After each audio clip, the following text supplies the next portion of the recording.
Geordie. Michelle Margarita. I'm Geordie Gron. You're Michelle. Hi. I'm the nice Happy one. New Year. Oh my God. You're the mean now one. That's not a Happy New Year now, is it? Yes. But first, I think I need to make an apology to Jen. Yes, Michelle, I think you do. So I had Jen call me and she said, oh, well, I loved that New Year's Eve podcast. She said, I was shocked. I was as shocked as Geordie when you said fanny juice. And I was shocked. Michelle, you let yourself down. You let yourself down. You let us all down.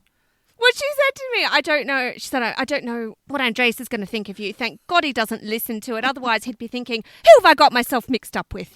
I have to admit, I did almost fall off my chair. But I hope that the listeners can forgive Michelle's.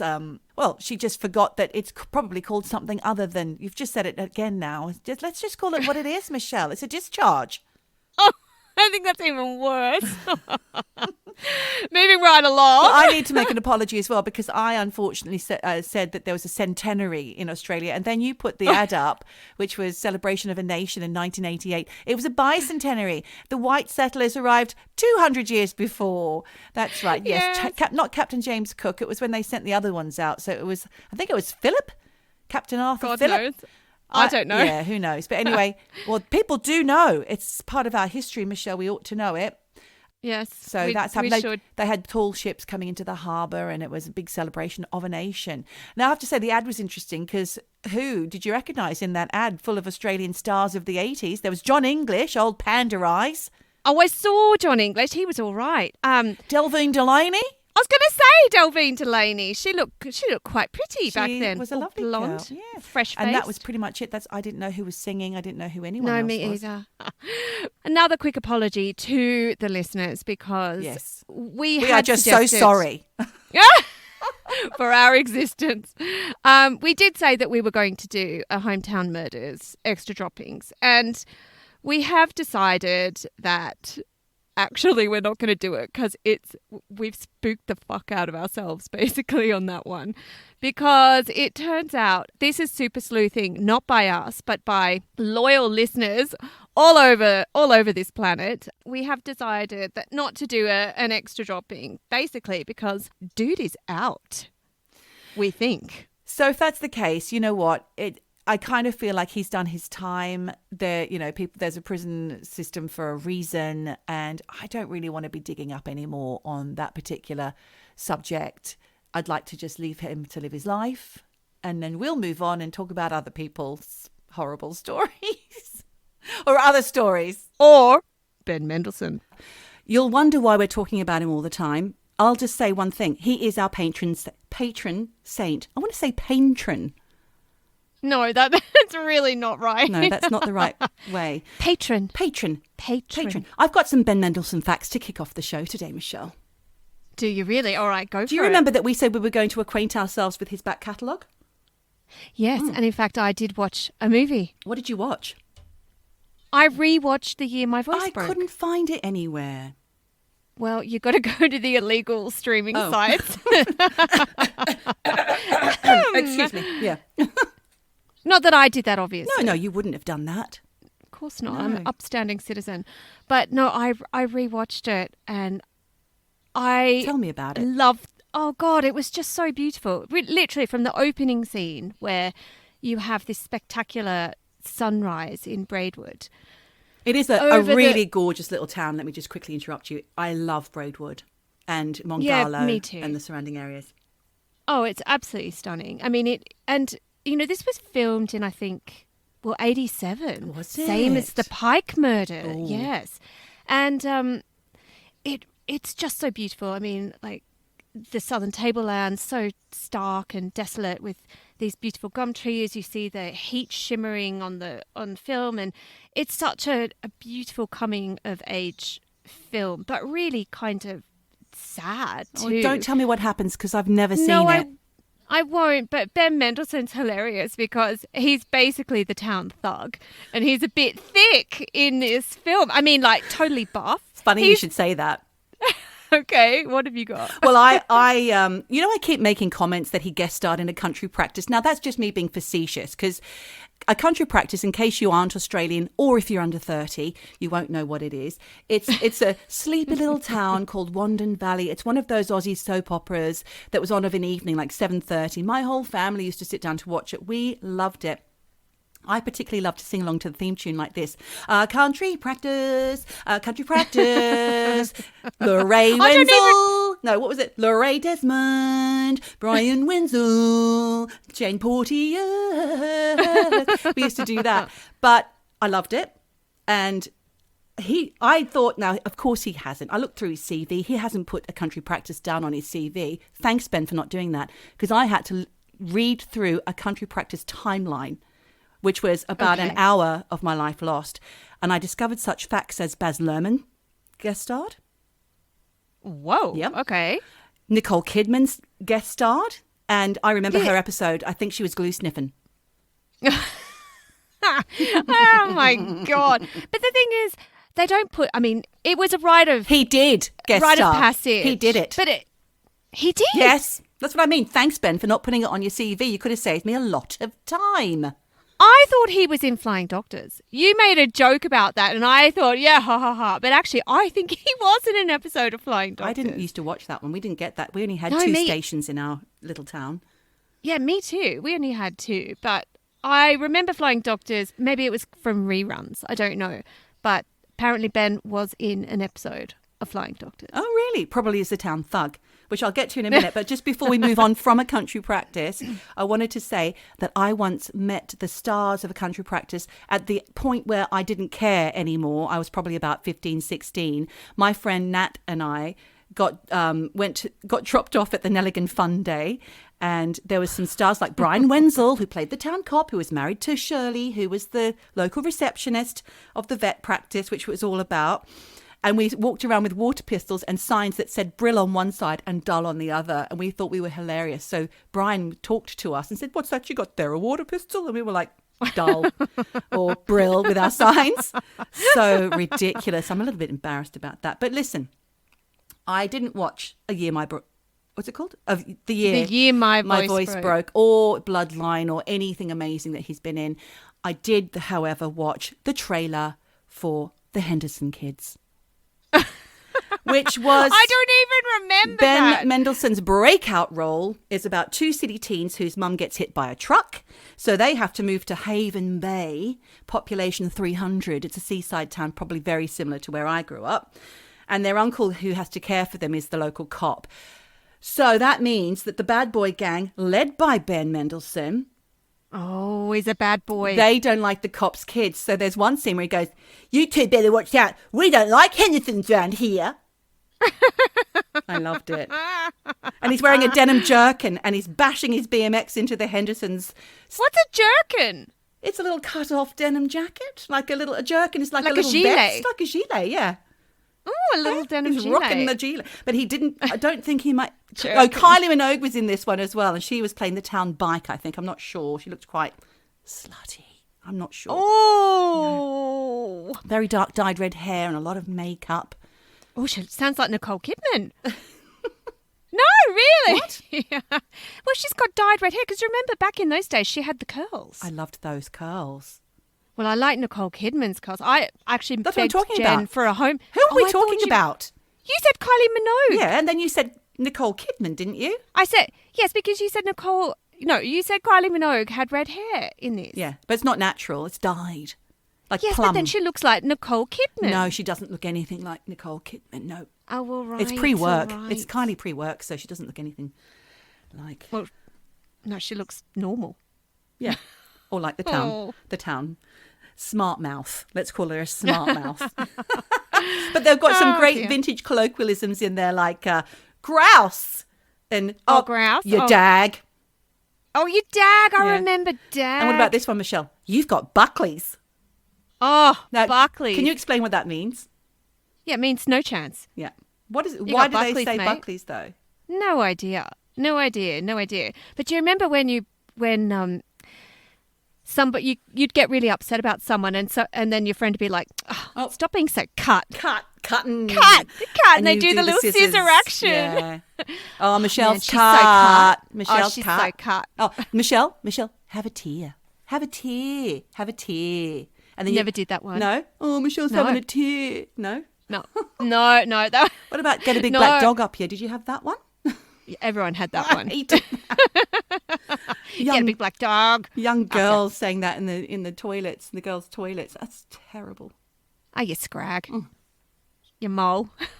Mole. That's mole scrag. They were the ones. Oh, they were the worst. If you were a scrag. But then you could have a scrag. What?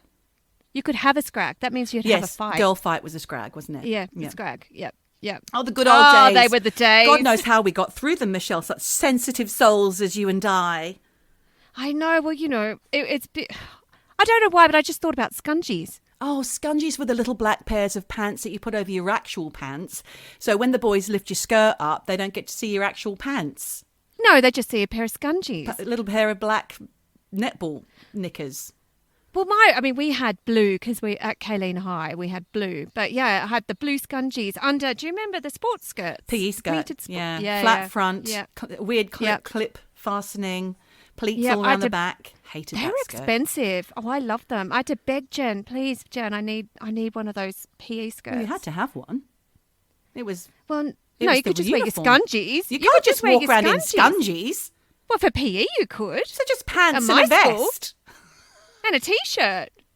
Yeah. That's practically naked. Yeah, but not when you're a kid. You just think they're scungees. Do you know what? Here in the UK, children pre a certain age, I can't remember how old. I certainly know that my older boy, Killian, he used to have to do PE in his pants and vest. They were all in their pants and vests. But listen, we're not here to reminisce about Australian school days, thank God. No. We've got a different subject to discuss today, haven't we? Yes, we do. And I think you should introduce it. Okay. I said to Michelle, I love fairies and elves and things like that. And I want to talk about the Icelandic fairies because I had a mortgage advisor who was Icelandic. And when we bought our house, she said something about fairies. And I was like, what? She said, yeah, we all believe in fairies in Iceland. And I was like, huh? I thought she was pulling my leg. But I looked into it. And they do. Well, I mean, obviously, I've told you before. You don't believe? I am not into fairies. I don't believe in them. I've never had any interest in them. I don't think about fairies. I don't think they're real. Well, I've stopped thinking about fairies, but I used to love, and I still do love the idea of fairies, especially the Irish stories about fairy folklore and stuff. But the Icelandic one is quite fascinating. Let me just say one thing before we do kick off, just in case we have any problems with the podcast, Michelle. My friend Moira, your friend and mine, Moira, who we've mentioned before, she has said that when other people have tried to discuss fairies on their podcast, something always goes wrong. The fairies get in. Yeah. Because do you know what? When I was doing a little bit of research about fairies, I always think of fairies as being, sort of Tinkerbell, Peter Pan, lovely little kind fairies Michelle. with wings. But no, they can be shady. Absolutely.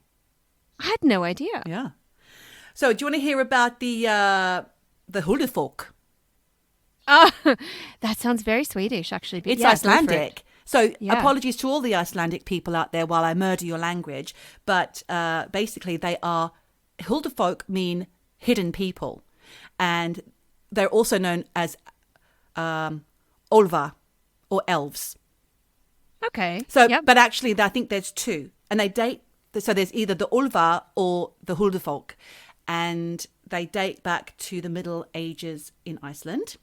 And as you may or may not know, I didn't know, but Iceland is a colony. Of what? Of who? It was colonized by the Norwegian and the Swedish Vikings Okay. and their thralls. Do you know what a thrall is? No idea. Thrall. It's a slave, like a particularly women's slave. Like you used to go and maraud and capture, all along the northern coast of the UK, Scotland, Ireland. They went and raided monasteries and killed everyone and took all the women and some of the men, and they brought them back with all the gold back to start new countries like Iceland. And so Iceland was mostly populated by Swedish, Norwegian, and Gaelic, Irish, Scottish women. I mean, you'd have to be pretty desperate to go that far up and get that cold just to have a bit of land. Because I've never been to Iceland, and apparently it's gorgeous, but it's in the middle of fucking nowhere. So there's also the Faroe Islands as well, which is nearby. Oh, yeah. I'd like to go there. Okay. I'd like to go there too. So the Faroese also believe in these fairies, and they're different. So not fairies, I'm going to call them fairies. They're the hidden folk. So the Faroese ones, they don't like electricity or crosses, churches, or anything like that. And they're large and grey with black hair. But the ones in Iceland are invisible. This is the hidden folk. They're invisible, hence they're hidden. But they look like us, and they live amongst the rocks. And if they want to be seen, they can be, but they rarely are. Okay. So why the two different types, I wonder? And are they actually that different? Like the Ulvar, which are the elves. They've got two lots. They say it's because after Christianization of Iceland, some would say that the hidden folk were Eve's unwashed children that she hid from God. And then when he found out, he said, what man hides from God, God hides from man. So he made them invisible. That's one of the explanations. Yeah. Okay. But actually the folktales, which go way back before Christianization, tell of the Norse settlers, which I've just described to you, from the 9th century, and their Irish slaves. So those Irish slaves would have brought all their lovely stories of elves and pixies and that kind of thing with them. So that's why there's two different entities. Okay. Yeah. So let me tell you something though, Michelle, that you won't know. You will see, if you've never been to Iceland, you won't know that you will see elf houses around there, and you must never throw a stone in case you hit a hidden person. What do you mean by elf house? What do you mean they're everywhere?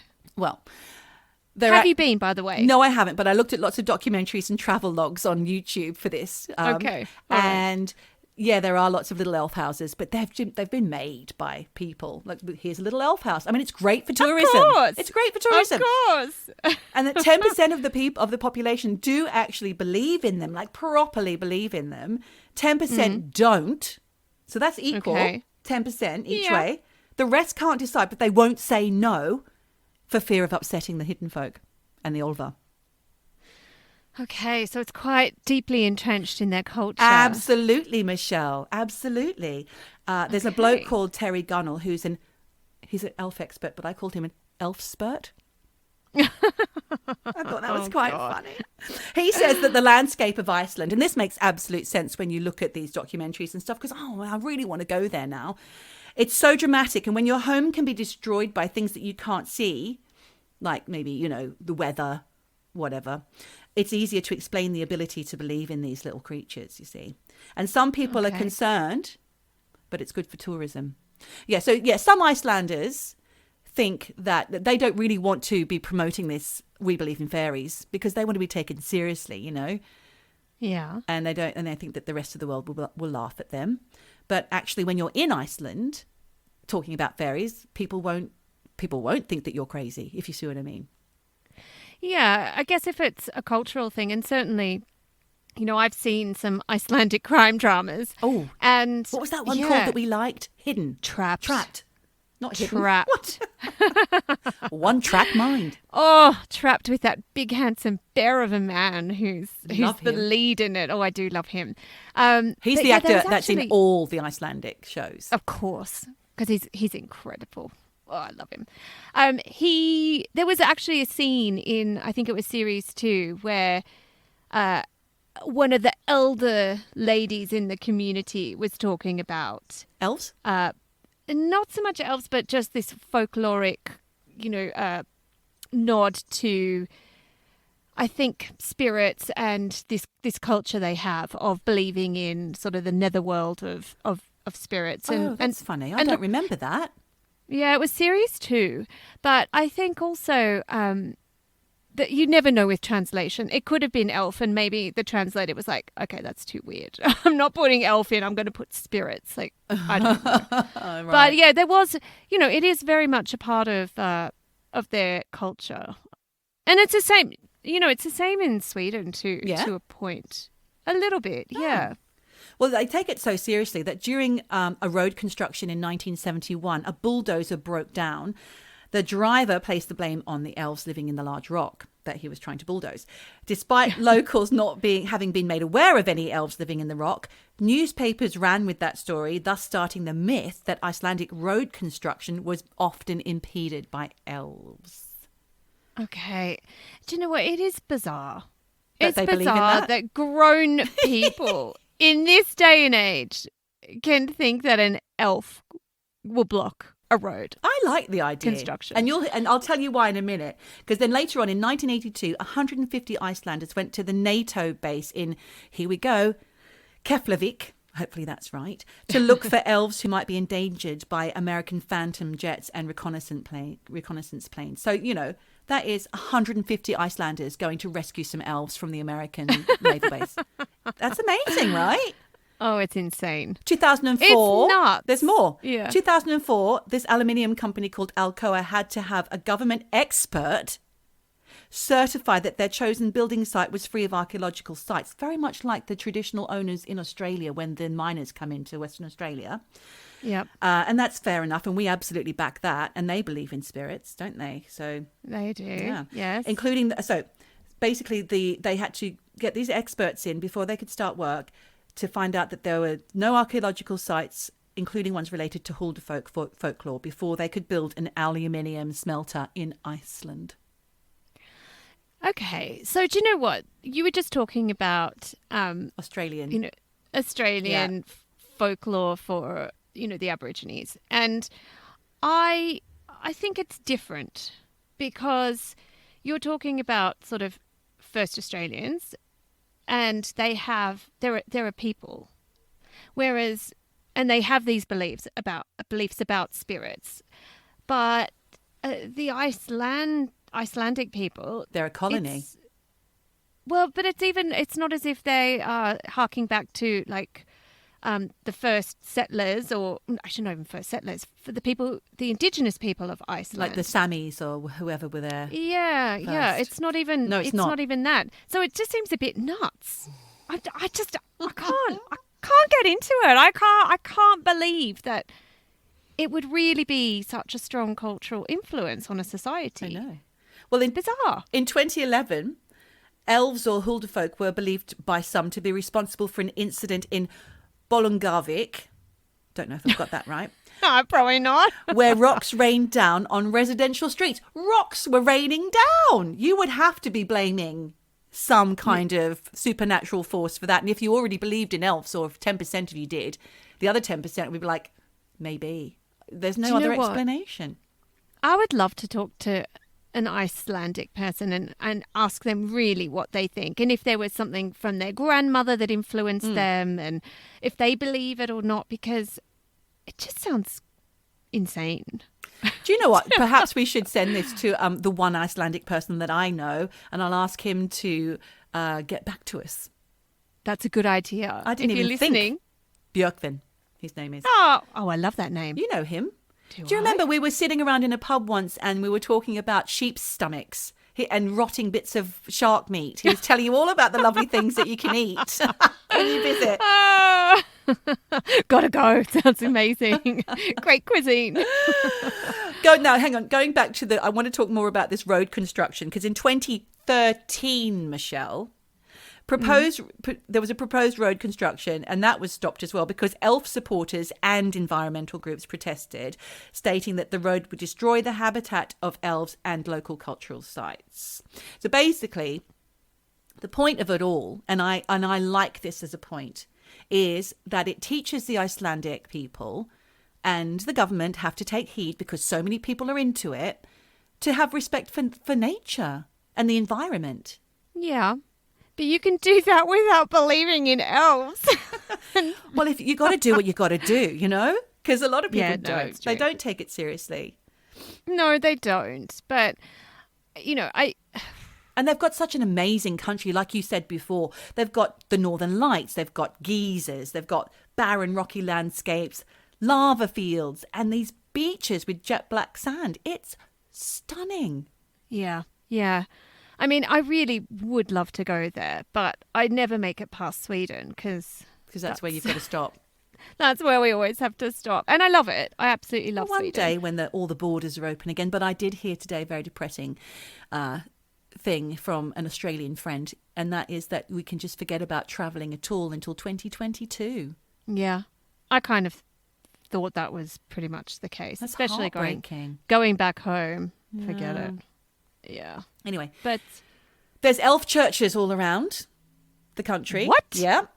And they what have the hell? And those elf churches are attended by all of the different Huldufólk and all the different elves and elvers or whatever they're called. And they have many different faiths, just like we do.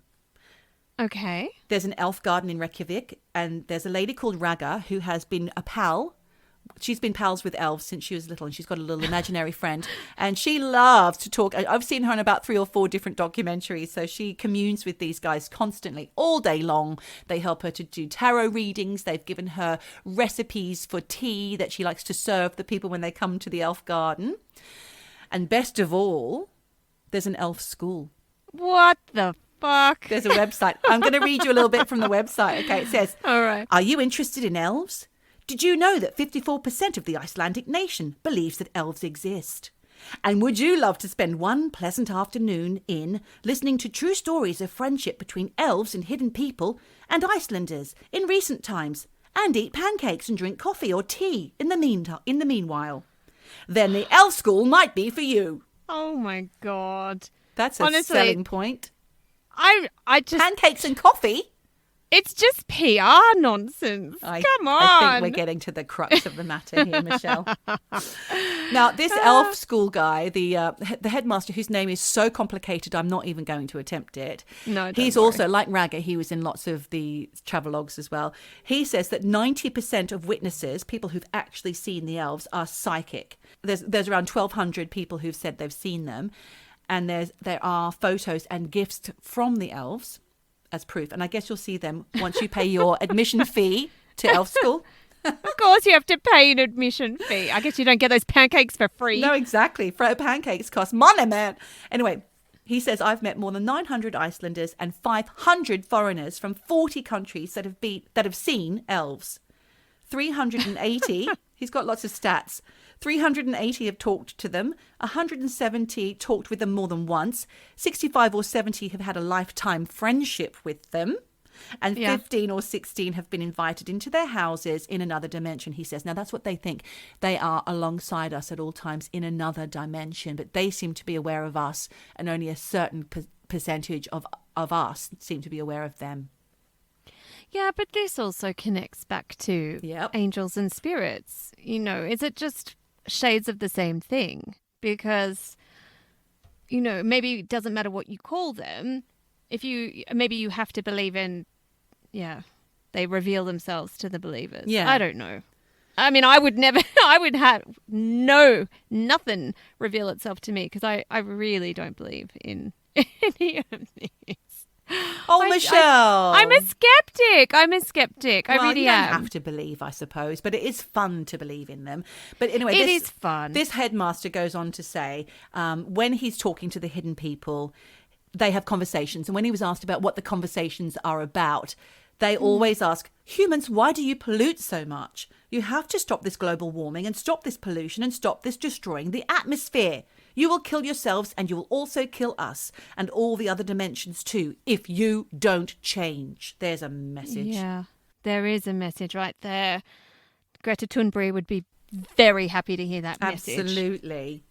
But when I was digging into fairies a little bit, there are all different types of fairies, and you could have nature fairies who very specifically are out there to look after the environment and help your plants grow and give you a green thumb, a little bit more of a green twist. I don't know. Green twist. Do you know much about a little? They make your green thumb a little greener.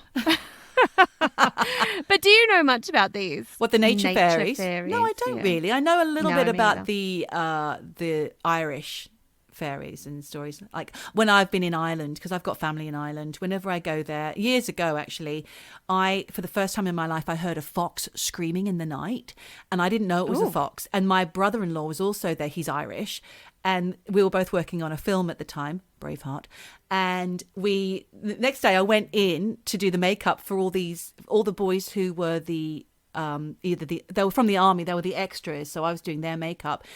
I was asking one of the chaps about this noise that I heard in the night. And he said, "Oh, that was the banshee. You've heard the banshee." And he had me so frightened, because you only hear the banshee when someone's about to die. It could have been you. Well, I'm still alive. I know, because I don't it wasn't think a you banshee. hear it. It was a wolf mating. No, it's not a wolf. It was a fox. Oh, a fox. Michelle, get with I'm the getting program. it all wrong. All fox, all the same. You don't hear the banshee scream when you're going to die. You hear the banshee scream when someone close to you is about to die, I believe is the myth or the legend. Hang on. What is that noise? Fairies. It's the fairies. Goddamn fairies. That was a fairy gong. Oh. Saying, stop taking the piss out of us. Believe in me. So did you actually do any research apart from... So you did. You said you looked into the nature fairies. Gretchen, my daughter, thinks she saw one. She's convinced she saw a fairy. Well, what did she say? She said she saw a minute person with really fast flapping wings around in amongst some plants or flowers or something. She's convinced. Well, I did do some research on fairies, and not really on nature fairies, but I did come across a report of somebody saying they had seen a fairy. And it was somebody, oh God, I don't know if they were in America or Canada, but they were invited to a blizzard party. What's that? Well, it means when you're snowed in, like people all go to one person's house and they stay the night, but they take, food and board games and whatever. Hey, that sounds like Christmas. It does. It actually sounds fun, So they all get like snowed in together and just have a good time. Probably booze is involved. But anyway, so this person was saying the friend who hosted this blizzard party was a Wiccan, which is a white witch. Oh.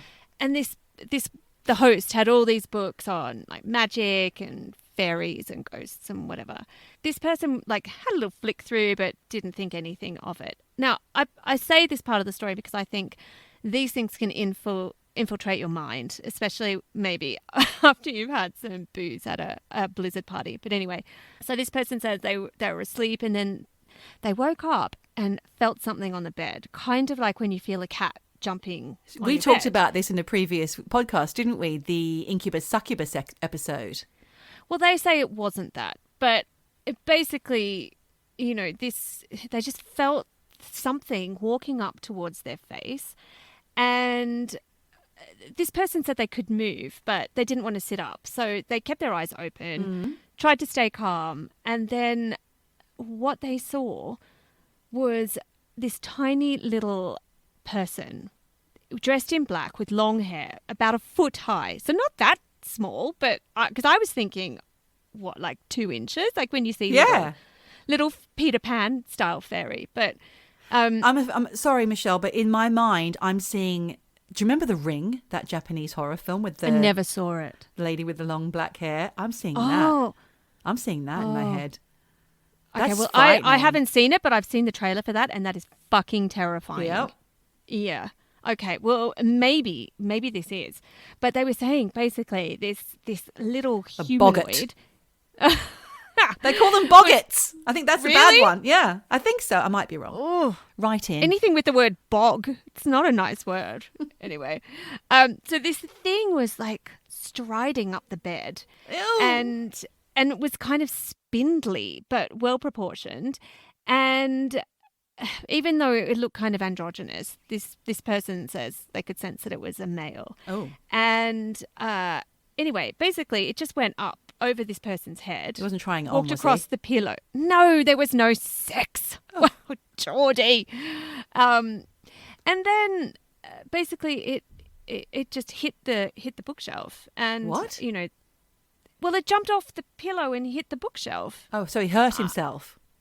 Yeah, and then landed and well, I don't know if he hurt himself, but landed and was gone. So I don't know. Weird. And this guy says, I wasn't suffering from sleep paralysis. I was awake. He says, I hadn't been drinking. I had not been meditating on the existence of fairies. Right. But cannot explain. So he's just said all the things that I would have come up with in response to seeing or feeling that. He knew he was fully conscious. And he thinks he basically had an encounter with a fairy. And then there are all these other things on the internet of people who think they've seen fairies because they've seen dancing orbs of light. Oh, yeah. In front of them and whizzing past, and they know that it's not a firefly or anything like that. Yeah, so... How amazing. Michelle, I think you ought to be a little bit careful what you say because you don't want to upset them. Yes, but you know what? Look, when I was doing a little bit of research, I read this passage from, of all people, and we were talking about her recently, from Doreen Virtue. Oh, Doreen. Yes, and she had spoken about fairies. And, okay, look, this must be from the old Doreen Virtue before she became born again. But it was basically that fairies are real, but only people who believe in them or who are open-minded or have a pure heart can see or sense in them. I've heard that before. Them. Yeah. Yeah, so I don't have a pure heart then because it's as black as coal. That's me. Yeah, because, and look, so I went to the Doreen Virtue website because obviously, look, I had a pack of her tarot cards. Yeah. I think they might have even been the oracle cards that I bought years ago from, this little new age shop on Crown Street in Sydney with my sister. And you had said your friend Tamira had talked to you about the fact that Doreen had denounced her new age past. That's right. Because she was really one of the She was the leading lights in the angel world, wasn't she? And fairies too. Yes, absolutely. You know, she was super massive in the whole kind of new age spiritual world. And she made angels and fairies popular. And so she does talk about fairies a lot. And she made a lot of money. I actually looked up how much she's worth. 116 million she made from all her new age products, including all this stuff about fairies. So tell me, Michelle, what on earth made her realise that they don't exist? And she became a born-again Christian and she denounced everything. Well, look, I did go on her website, and on her About page, it basically says she was raised in, like, the religion of Christian Science. I didn't even know what that was. Do you know what Christian Science is? It's quite extreme, isn't it? Well, like a bit culty? basically, it's the new name for the Church of Christ. And I was laughing because... Well, I don't know, but it's the one that my sister and I stole the pamphlets for and went round door knocking, singing, We are the Church of Christ. Yes. So, but apparently the Church of Christ is, it's a combination of religion and mysticism. Okay. Which I actually think sounds quite interesting. But anyway, and spirituality. So I guess this is where she initially had the foundation of her beliefs. But anyway, back to her About page.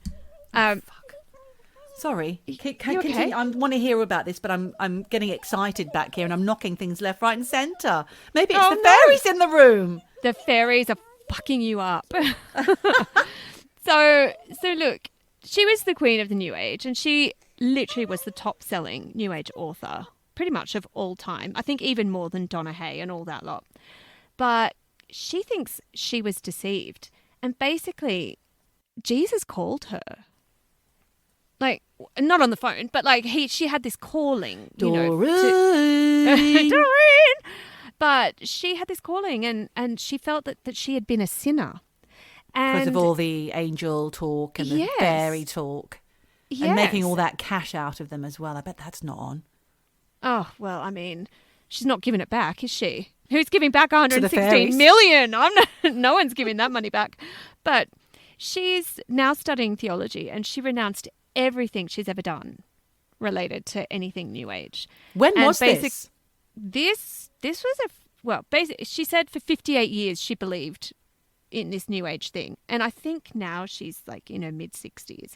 So probably Amazing. Yeah. And she said everything she ever did before was basically bullshit. Huh. You know, I wonder if somehow she actually has influenced you in believing in fairies, because she No. was huge, really. Nothing to She do was with that. She No. was so huge. All of her products were Enid always so Blyton influential. was the one that Oh turned my me God, on. yeah, of course. Magic Faraway Tree. Absolutely. Magic Faraway Tree and everything that she'd ever written. And then Yeah. from there, I had that book, which I've still got.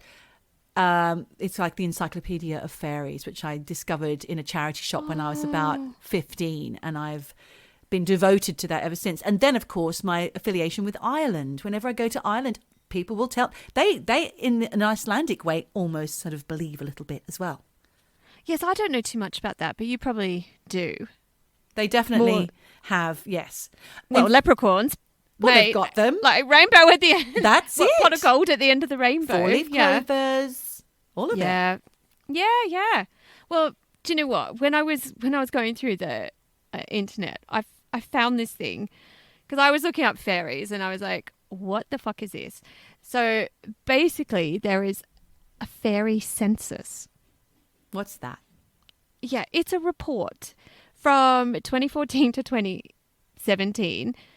It's more than 160,000 words long. This is like a massive fucking report. I found it on FAIRIES.com. And apparently the point of this report is not really to prove that fairies exist, but more to document who sees fairies and when they see them and where they see them. And basically to get an idea of the circumstances around when people see them. So some of the questions they asked was basic stuff like the gender of the person who saw the fairy, but also the gender of the fairy, when the sighting happened, the time, the location, if the person was with anyone else, how long the sighting went on for, the mood of the fairy. So if the fairy was like angry or friendly or poking your whatever. eyes with a pine needle or something. Exactly. And then also what kind of state the person was in before they saw the fairy. So I guess if the person was feeling happy or angry, or if they'd just woken up, or if they were just drifting off to sleep or whatever. Michelle, I'd be really interested to know if there was any patterns that come out of this. Yes, well, I think there are, because they also ask things like if they heard fairy music. Fairy music? What the fuck is fairy music? What It's does a that thing. sound like? Well, what does it sound like? It And sounds then- like something you've never, ever heard before. Like unless you've heard it. twinkling little bells. And then they ask if they actually did think they saw a fairy, or maybe it was a ghost or an angel or an alien or something else. And the one thing that it was apparently really frequently repeated by people taking the survey was that, and I mentioned this before, that fairy sightings were like, they were seen as glowing orbs of light. And that they also mentioned seeing these orbs in photographs, which I find really fascinating. Did you see some? Well, I have seen one, and actually a friend sent me a picture with a glowing orb of light just a couple of months ago. A friend's actual personal photograph or something that they found? No, Under her a fairy personal site. her personal photograph. Look, her partner just recently died, and she sent me this picture and said, what the fuck do you think this is? And there was a picture of her. There was absolutely no way that this realistically could have made sense. But on the photograph, literally, it was cold. It was in Australia and it was cold. She was wearing this massive jacket. And over her heart was this glowing orb of light. I just texted her back and I said, well, that's her spirit. That's what's in that photograph. I mean, it was really insane. That's amazing. Yeah. And apparently this is what people often have remarked on in this fairy census is that, Or feathers. They see feathers after somebody's died. Because that happened to some of my family members when my sister died. Yeah. Fuck. It's really interesting. I find that stuff really interesting. But people sort of thought that maybe these orbs of light that they saw, and not necessarily connected to a dead person, but basically in photographs, were fairies. And there's a quote from one woman who says, and I'll read it out. It says, "I was sitting in my living room one night and I saw a little ball of light whiz past the window. There were several other little orbs of glowing light. They were around the size of tennis balls, and on closer inspection, you could see the outline of spindly little bodies glowing. I love it. Yeah, me too. Like, do you know what? If I actually saw that, maybe I would be a believer. I don't know, but I've never seen anything like that. So who knows? But do you know what? You can actually go on and take the survey. And I did. Yeah. I went on and did this survey. And look, it's a bit shit in some ways because it asks if you believe in them. And I was like, no. But then it gets you to imagine a scenario where you see fairies in a wood, but they don't see you. So I guess like that part of the survey is more about your perceptions of fairies rather than encounters. But I think there is a link actually where you can describe your fairy sightings or experiences. But I didn't click onto that because I haven't had any and I just don't believe. But if you believe in fairies and you've had one, seriously, go on to fairy. I've never had a fairy experience. But I would love to know about the census. What is the usual thing that happens? Are you male? Are you female? Do you see male or female ones? Are you happy? Are you sad? What's the story? I think you can download all that data, okay. I think, and you can figure it out. But I just didn't have time. But if you're interested, I think it's all there, and you can see if there are any patterns with with the circumstances around people seeing fairies. So I don't know. But I thought that was really interesting. Amazing. And then, do you know what? I was, because, obviously I've just said to you before, like, I've always thought fairies are cute little pretty flying things like Tinkerbell. Or when you lose a tooth and you have a tooth fairy. Of course. Which comes from Scandinavia, apparently, when, like, way, way back in the Vikings, where Vikings would carry the teeth of their kids, basically, during battle to keep them safe and give them good luck. That's nice. So it is nice. I don't know how that involves money, but anyway. But, I was talking to you about Sweden and how there's this sort of connection. And Iceland and Norway and Denmark and Sweden, all those Scandi countries, they do have this cultural connection to, like you say, Huldufólk and elves and fairies and things, but also trolls. Oh, yes, of course. Did you see that great film, Troll Hunters? No. Oh, that's brilliant. No. I tell you what I did see. A troll. No. Oh, I know what you're going to say. Yes, you bloody do, because I'm sure I talked to you about it at the time. So it must have been like 2 years ago. Andreas, who is Swedish, when we try and watch anything together, it has to either be a Swedish film that has English subtitles or an English series with Swedish subtitles. So we both can enjoy it. And basically we'd seen this poster for this nice Swedish film, and the poster looked beautiful. It were these two people swimming in a Swedish lake, and there were all forests around it, and it basically looked like a love story, and it was called Border. And so I said, oh, well, yeah, this is good. Let's just watch this. So we basically thought it was going to be this like Swedish love story. So look, I won't give too much away in case anyone actually wants to see this film. Yeah. But so look, it's about this woman who works at border control. So basically, I get it. Customs, yeah. And she spends her days looking for people who are, smuggling dodgy shit into Sweden. But she has this gift where she can literally smell guilt on people and shame and whenever anyone's doing anything bad or hiding nasty shit. So the thing is, this woman is basically a troll. And I mean, in the film, she is hideous looking. Even when she's a border control cop. She's a troll. And it's this woman who's actually in real life beautiful, and they put all this prosthetic makeup on her, and she looks fucking terrible. I mean, hideous. And so it's all about her and she ends up meeting this other troll as well. And so it turns into kind of troll love story. And then in the film, this baby gets stolen, but not in a changeling way, which actually is part of fairy lore, folkloric. Yeah, really. But this is more about like human trafficking. But all I will say is, really, this film is the most fucking weird, bizarre film. And it has the most disturbing sex scene I've ever seen in a film. I mean, I can't even tell you what it was because it's so insane. It's just, what the fuck just happened? And look, I can't say I recommend this film. And certainly Was if it you're an looking... uncomfortable watch with your partner? It really is an uncomfortable watch. And, you know, like you were recommending Elf to me before. I cannot recommend this to anyone because it will scar you for life. And certainly do not let children watch this. But it's because it's not like cute little trolls. It's kind of gruesome. Ooh. And this idea of changelings, because I thought, fuck, that's actually really full on. And you were nodding your head before about it. Yeah. And it really is this part of elf and troll and whatever folklore where they steal babies.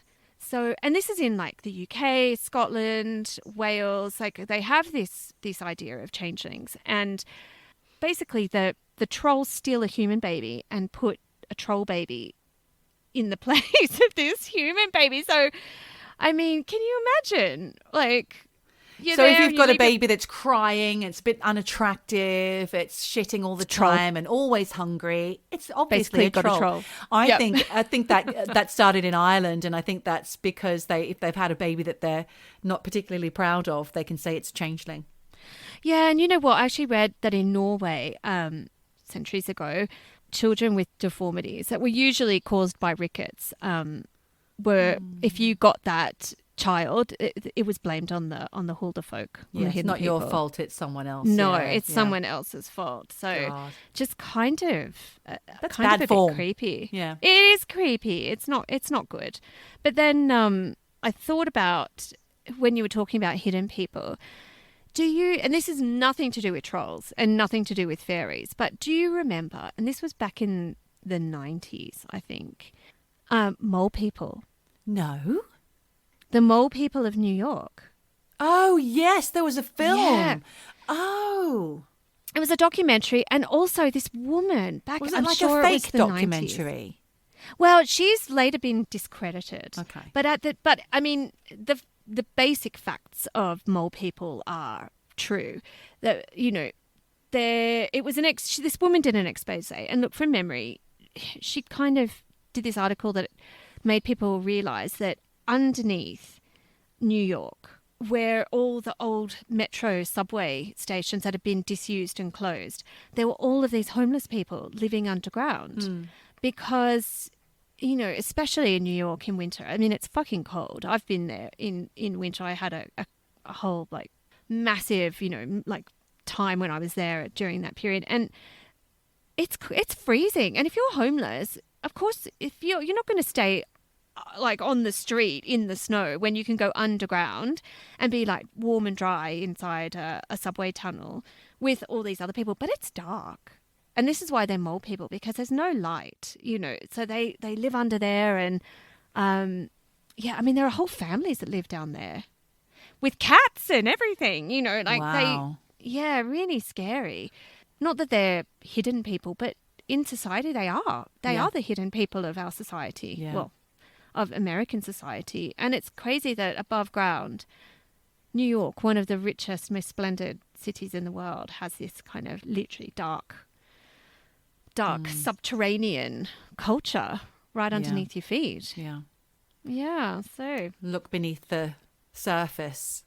But that's really all I've got on pixies and fairies and bloody trolls. Amazing. I loved it. I loved learning about Doreen Virtue's fall from fairy grace.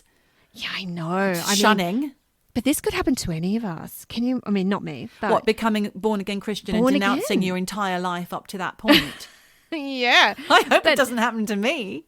If it does, we're done. No. So how is she making money now? Well, she doesn't need to. She's got 116 million in the bank. Sitting pretty. She is. You know, she made all the money off those oracle cards and all her books. And yeah, now she just can read about God for the rest of her life. Just put your feet up, Doreen. You've earned it. Yeah. Maybe that was the plan all along. Make the cash, then you can just turn it back around. Maybe. Do you know what? Do you know what? I did actually read, and you might remember this, J.M. Barrie, Peter Pan. Yes. Apparently, this is a quote. I'm probably not remembering it right, but... First star on the right and straight until morning. What the fuck? What is That's that? a line from Peter Pan, and I was trying to do Kate Bush song that she has it in there. No, that wasn't what I was going to say. Go on, sorry, I've thrown you. No. It was more that for every person that doesn't believe in fairies, a fairy dies. That's right. So I'm literally a fairy killer. I'm a fairy killer. You've got to clap, don't you? Clap louder, louder. Yeah. If you believe in fairies, clap, because Tinkerbell was fading away, and she needed the children to clap loudly to show her that they believed. Don't stop believing. Thanks. What was it, Journey or whatever? No. Anyway, sing it. It'll be in my head all day. I feel like we've really done fairies proud today, and hidden folk and Ulva.